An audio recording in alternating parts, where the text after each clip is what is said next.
Il y a l'affaire Ferrand, évidemment, Richard Ferrand qui exclut toute démission alors qu'il est épinglé par le Canard enchaîné pour un montage immobilier. Il ne se dit coupable de rien,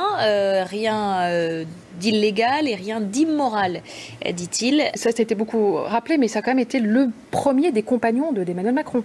Il a fait absolument toute sa campagne et depuis le premier jour. Et dans cette campagne, très vite, au moment où se scelle l'accord avec François Bayrou, entre Macron et Bayrou, il y a cette histoire de moraliser la vie politique. Et très vite, on a Emmanuel Macron qui parle de on va supprimer les emplois familiaux. Je veux dire, il est quand même juste au courant, c'est le premier, un des premiers à être au courant que de toute façon, il va y avoir ça. Il sait lui-même qu'il en a profité des emplois familiaux. Il sait lui-même que son fils, il l'a fait travailler à l'Assemblée comme 120 autres. Il a exprimé des regrets. Il a dit des regrets. Il ne le referait pas. Absolument. Non mais c'est quand même juste les excuses de François Fillon. Hein. Oui. C'est exactement ce que François Fillon à l'époque disait.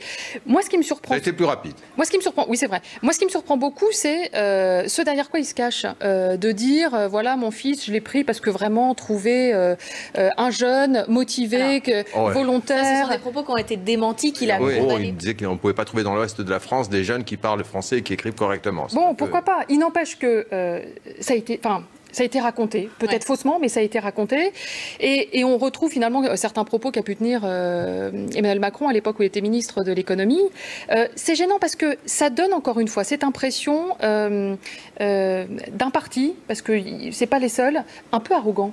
Il me semble que ça peut être... Les leçons de morale sans être blanc. Exactement. Et c'est cette manière de dire, on est un peu au-dessus, on est un peu supérieur, et vraiment les petits Français en dessous, qui savent à peine lire, si c'est pas des alcooliques qui fument trop, enfin, il y a quand même quelque chose. Et je trouve que pendant cette campagne des législatives, il y a un certain nombre de candidats en marche qui, comment je pourrais dire, qui a un petit peu également cette arrogance, cette manière de dire parfois quand on va sur le terrain, quand on les couvre, de nous dire bon alors on va gagner. Enfin, c'est déjà fait quoi. Ils ont une espèce de surassurance qui finalement finit par passer pour de l'arrogance. Et je trouve que voilà, c'est très dangereux.